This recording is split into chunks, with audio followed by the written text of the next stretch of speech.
Hi guys, it's time for Sunday school lesson today, and so I'm really excited that you're here with me.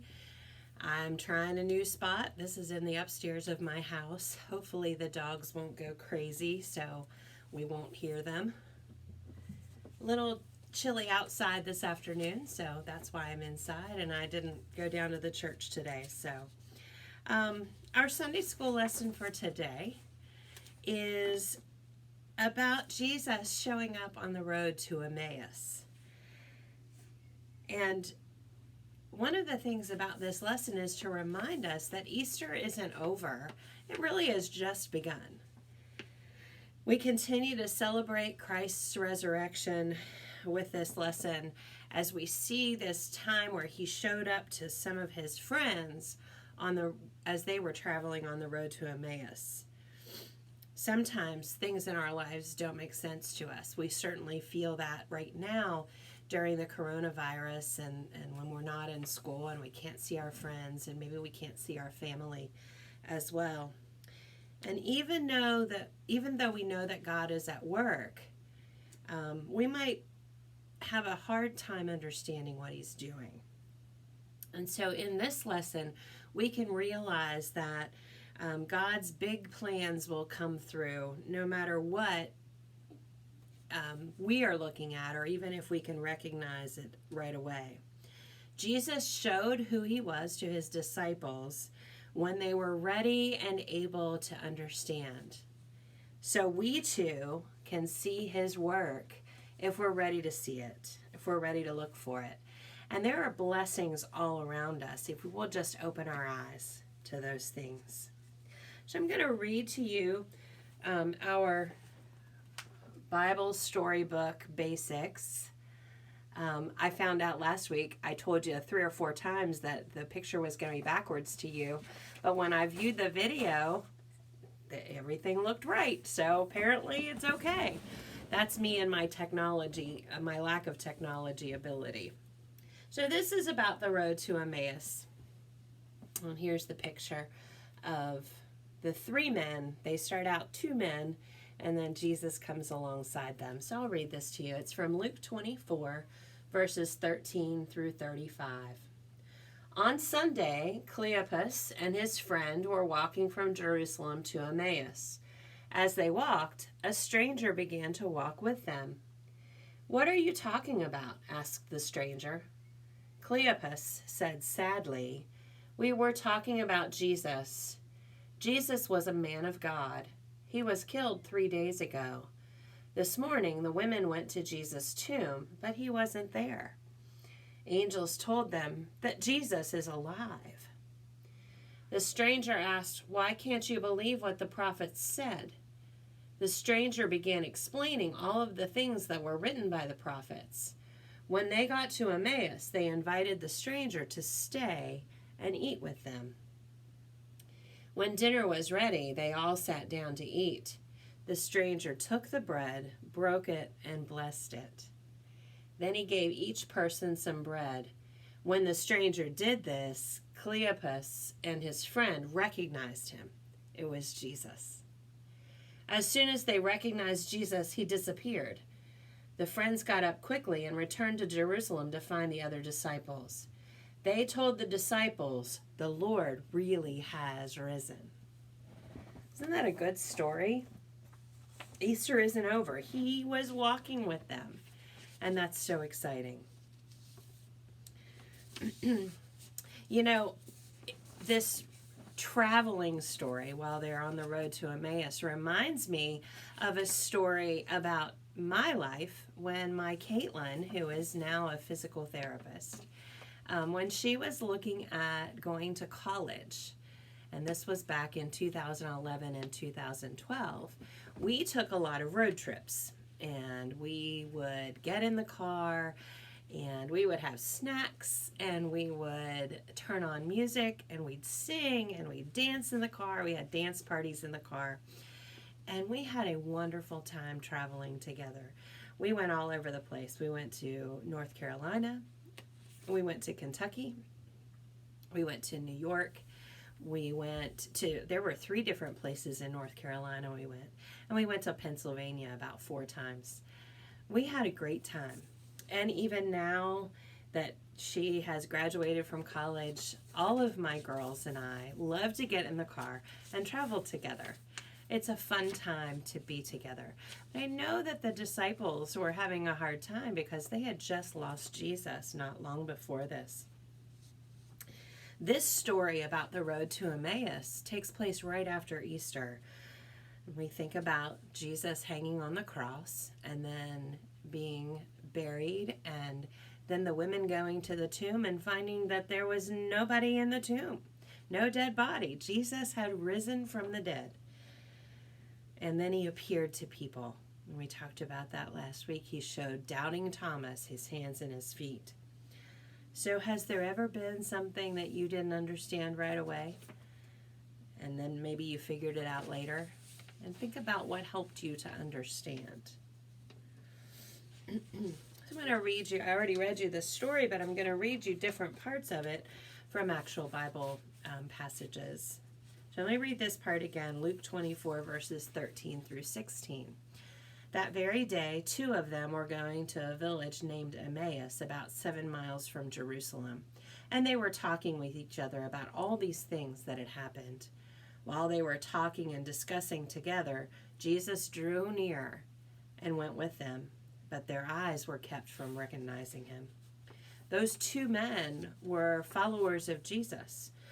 We're not sure exactly who they are. Cleopas was in the story that I read a few minutes ago, and we don't know the name of the other one, but we know they must have been close to what Jesus had done during that time.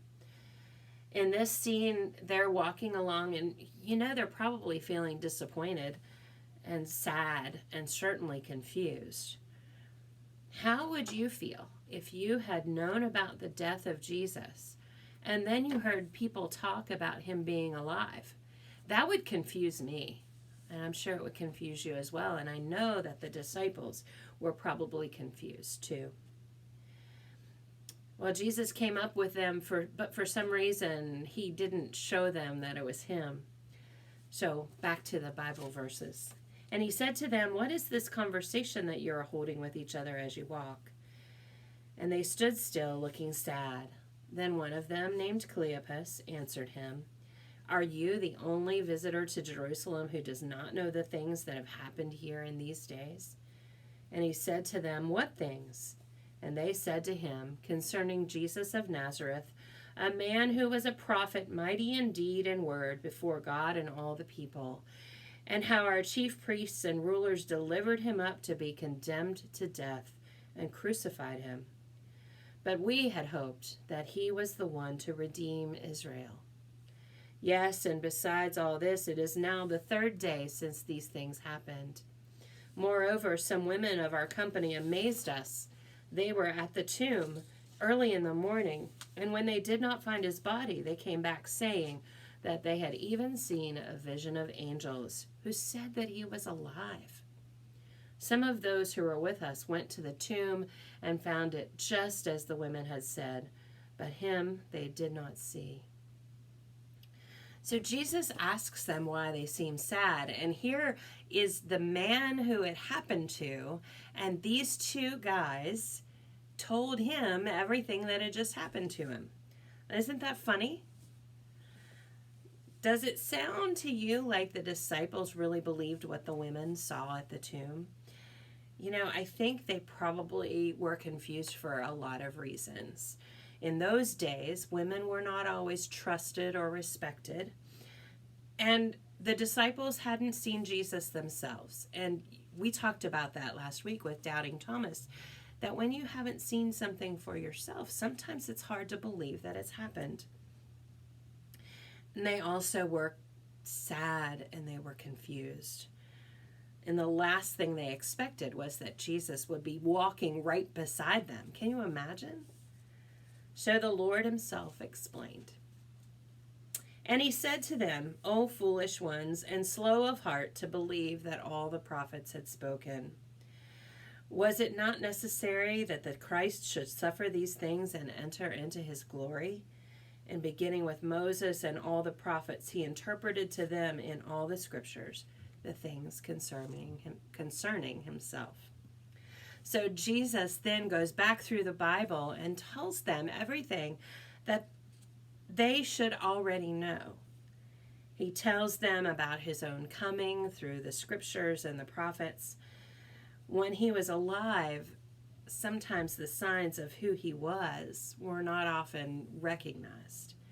And now, after he had died, it seemed like the followers of Jesus were putting their hope in the wrong thing.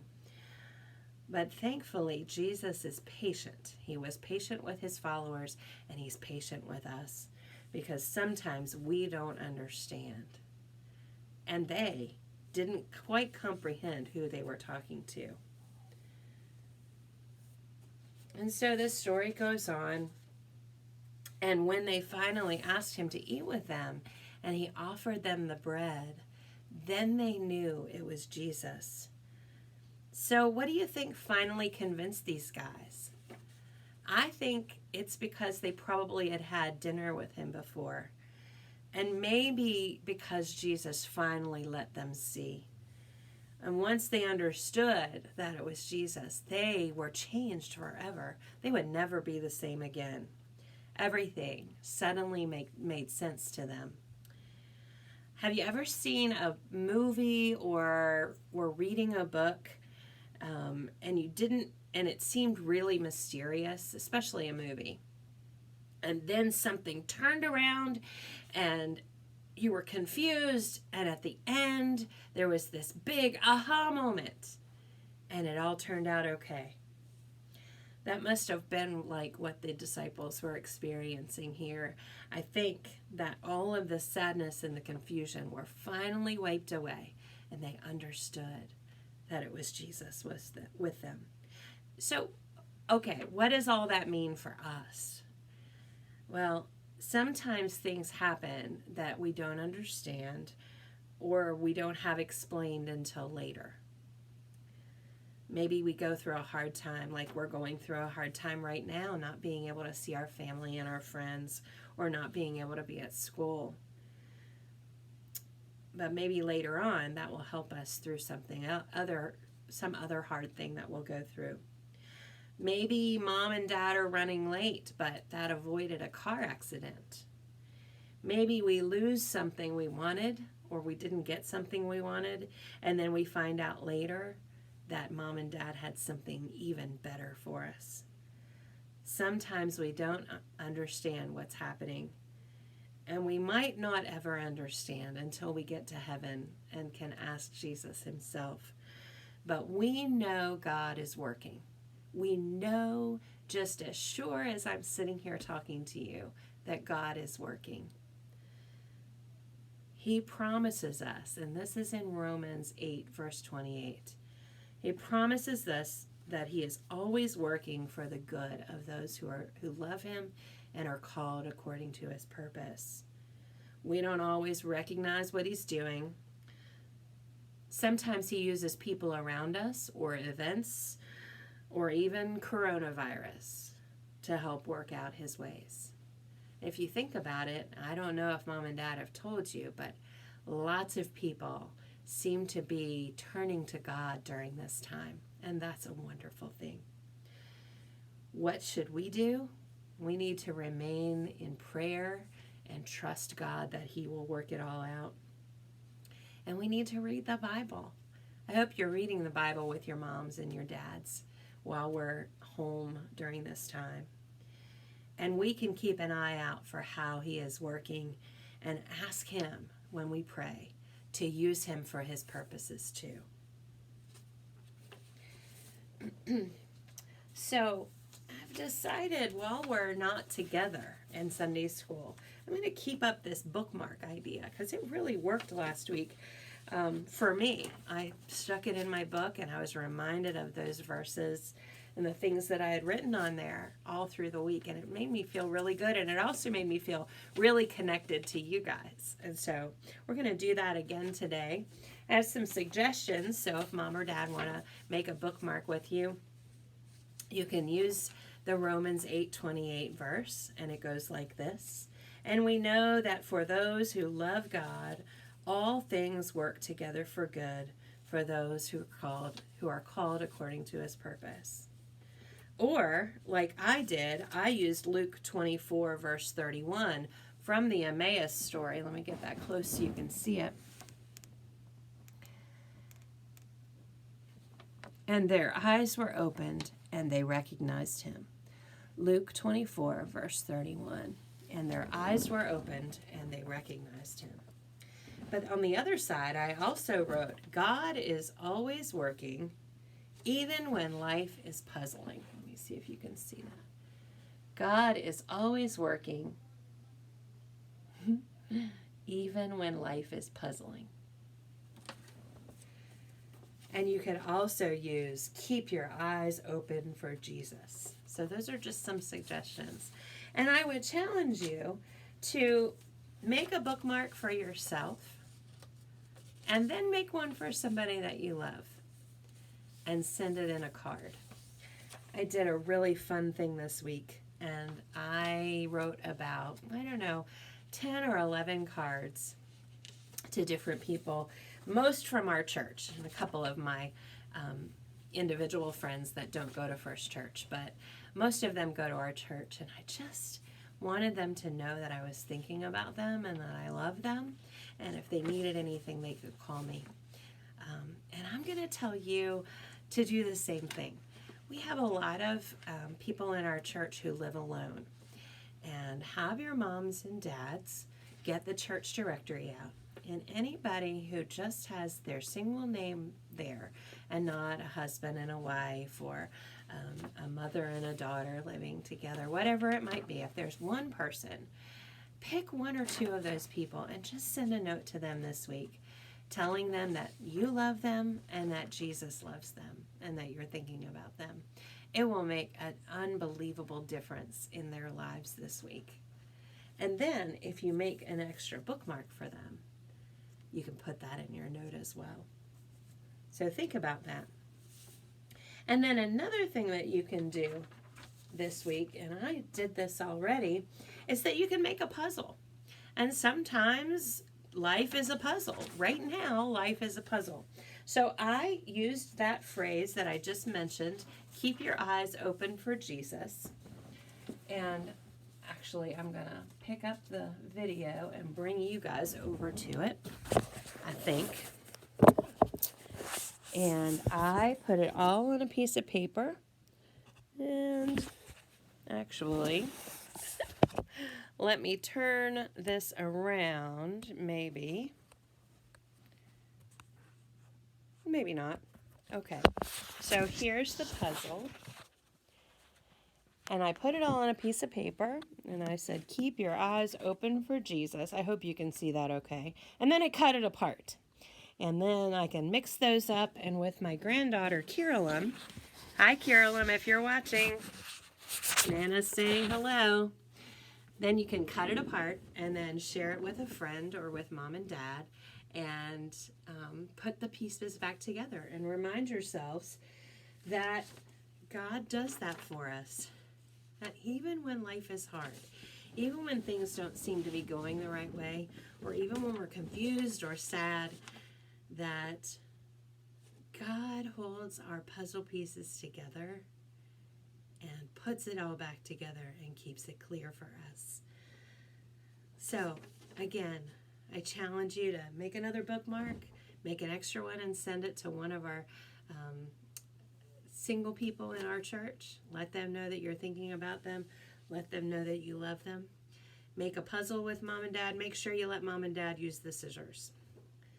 And then think about all of the things that God does to keep us together. Look for ways that He is showing Himself to you this week, showing you what He's doing in your life and in the life of the people that we love. I really miss seeing you all, and hopefully we'll be back together soon. Will you pause with me now and join me in a prayer? Dear God, thank you that we can celebrate Jesus, Thank you for all he did for us and all that he continues to do. Help us to trust in you even when we don't understand what's happening. We know you work things for good. Thank you for your love. We love you, God. In Jesus' name, amen. It was good to be with you today, folks. I love you all. I hope to see you soon. God bless you.